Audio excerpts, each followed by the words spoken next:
Hi friends, welcome back to smiley shiny channel. ఇప్పుడు మరో కొత్త రెసిపీతో అయితే మీ ముందుకు వచ్చాను. అది కూడా పందిర్ చిక్కుళ్ళు ఎలా చేయాలనేది అయితే ఈ వీడియోలో మీకు అయితే చూపిస్తాను. ఫస్ట్ ఒక 1/4 కిలో పందిర్ చిక్కులు తీసుకొని అదేవిధంగా ఒక 2 టమాటాలు 2 ఎర్రగడ్డలు అయితే తీసుకోండి. సో నా ఛానల్ కొత్తగా చూసే వాళ్ళైతే నా ఛానల్ అయితే సబ్స్క్రైబ్ అయితే చేసుకోండి. అదేవిధంగా ఈ వీడియో అయితే ఫుల్గా చూడండి. నేనైతే నా ఛానల్లో అయితే ప్రతి వీడియో మీకు అప్లోడ్ అయితే చేస్తున్నానండి. ప్రతి కర్రీ అయితే నేను మీకు పెడుతున్నాను. సో కొత్తగా అంటే మ్యారేజ్ అయిన వాళ్ళు ఏంటంటే నేర్చుకోవడానికి ఇబ్బందిగా ఉంటుంది కదా. సో అందుకని ప్రతి కర్రీ అయితే నా ఛానల్లో పెడుతున్నాను. ఖచ్చితంగా అయితే మీరు చూసి అయితే ట్రై చేసుకోండి, మీకు 100% నచ్చుతుంది.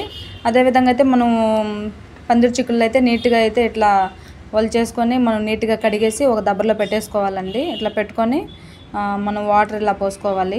అది కూడా ఎక్కువ పోసుకోవద్దండి, ఎందుకంటే ఎక్కువ పోసుకుంటే మనం నీళ్ళు ఎక్కువైపోతాయి, వంచేస్తాం అనమాట. సో కాయలోని ఉండే పోషకాలన్నీ పోతాయి అన్నమాట. అందుకని మితంగా వేసుకోండి, ఎందుకంటే ఆల్రెడీ మనం ఉడకబెట్టుకునేటప్పుడే వాటర్ అయితే కొంచెం ఎక్కువ ఊరుతాయి అన్నమాట. సో అందుకని వాటర్ అయితే తక్కువ అయితే వేసుకోండి. అదేవిధంగా ఉడికేటప్పుడే కొంచెం ఉప్పు అయితే వేసుకొని మనం ఇప్పుడు స్టవ్ అయితే వెలిగించేసుకొని స్టవ్ పైన పెట్టేసుకోండి. తర్వాత మూత అయితే పెట్టుకోండి, ఎందుకంటే మనకు మూత పెట్టుకోవడం వల్ల తొందరగా అయితే కాయ ఉడికిపోతుంది అనమాట. తర్వాత ఈ టమోటాలు, ఎర్రగడ్డలు, కొత్తిమీర, కరివేపాకు అయితే నీట్గా మనము కడిగేసి నీట్గా ఇలా చిన్న చిన్న ముక్కలుగా అయితే తరిగి పక్కన పెట్టేసుకోవాలి. సో ఖచ్చితంగా అయితే నేను చెప్పిన విధంగా అయితే ట్రై చేయండి, 100% మీకైతే నచ్చుతుంది అనమాట. సో అదేవిధంగా చెప్పాను కదండి, కొత్తగా చూసేవాళ్ళు కూడా నా ఛానల్ సబ్స్క్రైబ్ అయితే చేసుకోండి. అదేవిధంగా అయితే చూడండి, పందిరి చిగుళ్ళు అయితే నేనైతే ఇట్లా ఉడకబెట్టి పక్కన పెట్టేసుకున్నానండి. ఇప్పుడైతే మనము ఒక కడాయి అయితే పొయ్యి మీద పెట్టేసుకొని స్టవ్ అయితే వెలిగించేసుకోవాలి. తర్వాత బాండిల్ బాగా హీట్ అయిన తర్వాత మనము అందులో ఆయిల్ అయితే వేసుకోవాలి.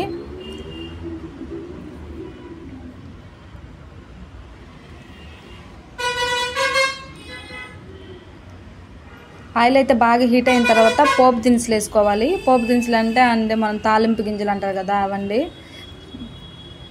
సో అలాగే జీలకర్ర కూడా కొంచెం అయితే వేసుకోండి. అదేవిధంగా తెల్లగడ్డలు అండి, కచ్చపచ్చగా దంచేసి వేసుకోవాలి.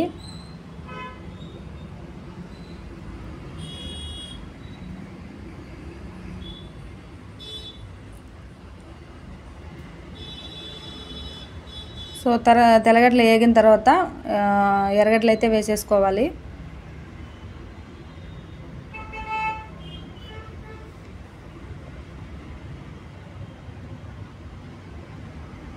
ఇలా వేసుకొని బాగా కలబెట్టుకోవాలండి.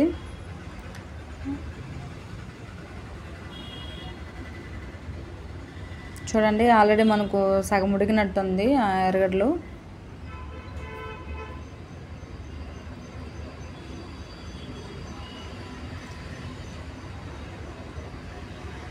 ఎర్రగడ్డలు అయితే బాగా రెడ్డిష్గా అయ్యేంత వరకు బాగా మనము ఫ్రై అయితే చేసుకోవాలండి. సో ఎర్రగడ్డలు అయితే బాగా వేగినట్టు అనిపిస్తుంది. ఇప్పుడైతే టమోటాలు అయితే వేసుకోవాలి. టమోటాలు అయితే వేసుకున్న తర్వాత బాగా కలబెట్టేసుకోవాలి.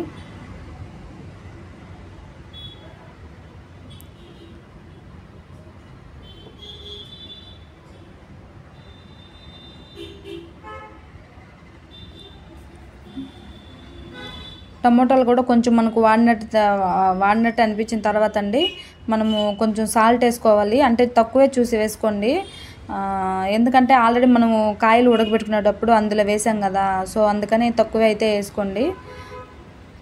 అదేవిధంగా పసుపు కూడా వేసుకొని బాగా ఇట్లా కలబెట్టుకోవాలి. ఈ టమాటాలను ఏంటంటే మనము గంటితోనే బాగా అలా స్మాష్ లాగా చేసుకోవాలన్నమాట. అప్పుడైతే గుజ్జుగా ఉంటుందన్నమాట, అంటే టమాటాగా ఉండకుండా. సో మనకు టమాటాలు కూడా వాడినట్టు అనిపిస్తుంది చూడండి, ఆల్రెడీ ముద్దగా అయిపోయింది.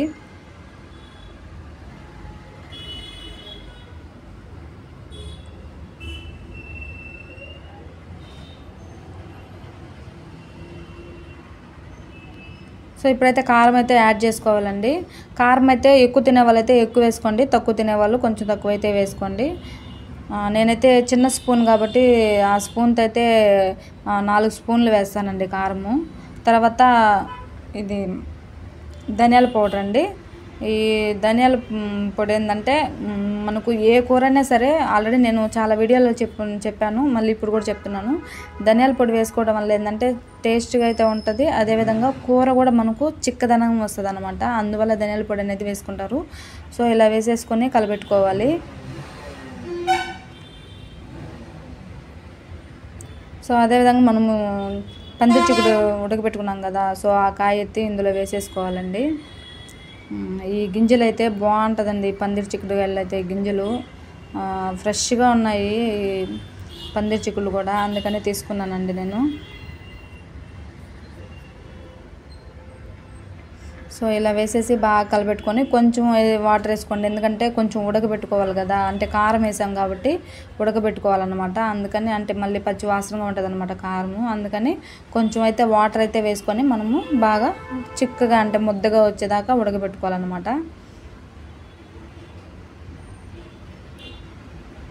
అలాగే లాస్ట్లో కొంచెం కొత్తిమీర కరివేపాకు మనం ఆల్రెడీ కడిగి పెట్టుకున్నాం కాబట్టి అదైతే వేసేసుకోవాలి. వేసుకొని కలపెట్టేసి ఒక 5 నిమిషాలు ఉడకబెట్టేసుకోవాలన్నమాట. సో నా ఛానల్ అయితే సబ్స్క్రైబ్ చేసుకోండి ఫ్రెండ్స్, అదేవిధంగా వీడియో కూడా చూడండి. ఏదైనా ఉంటే కామెంట్ అయితే చేయండి తప్పకుండా. మరి నేను అంటే మళ్ళీ కొత్త రెసిపీలతో అయితే మీ ముందుకు వస్తాను నేను.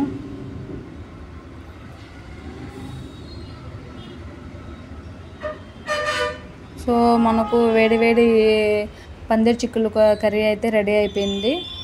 సో ఇప్పుడు ఏంటంటే మనము బాండిల్లో నుంచి ఒక బౌల్లోకి అయితే తీసేసుకోవాలి. చూడండి ఎంత ముద్దగా ఉంది కదా, కరెక్ట్గా 4 మెంబర్స్కి అయితే సరిపోతుంది అన్నమాట.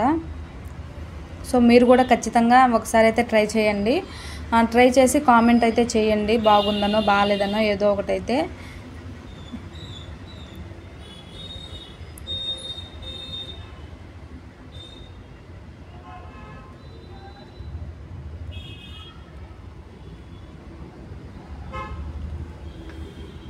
సో మరొక కొత్త రెసిపీతో అయితే మీ ముందుకు వస్తాను. Thanks for watching.